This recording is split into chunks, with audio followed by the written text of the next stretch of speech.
Bar Kokhba, who have declared themselves messianic figures. Absolutely. The real gap here is that in the Gospels, Jesus' vision of himself as the Messiah is completely different from the prior vision of what the Jewish Messiah is, and is actually outside the scope of how Jews describe the Messiah, or really have ever described the Messiah. The Messiah in Judaism has always been a political figure who is destined to do certain things, restoring the kingdom of Israel, maintaining control of that kingdom, bringing more Jews back to Israel. All of these things are considered sort of political things that the Messiah does. But the idea of the Messiah as embodiment of God is something that's foreign to Jewish religious philosophy, going all the way back to the beginning. So even the idea that the Sanhedrin would be questioning him in those terms and would get from that what he means is, I am God, which would be a much more punishable offense, presumably that'd be actual blasphemy.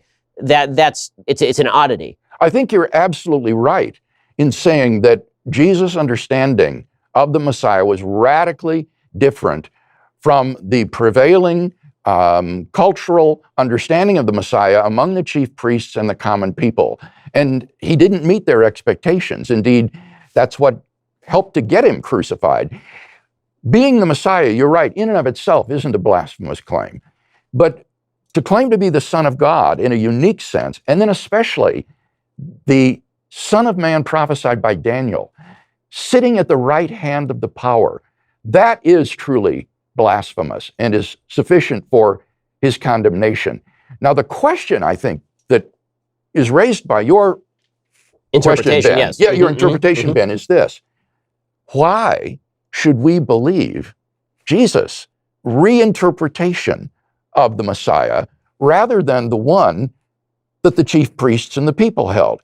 And I think the answer to that is his resurrection from the dead.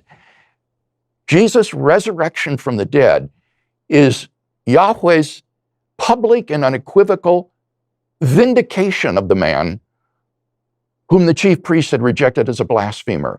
It is the divine demonstration that these allegedly blasphemous claims are in fact true, that he was who he claimed to be, and that therefore I follow Jesus in his conception of what it means to be the Messiah.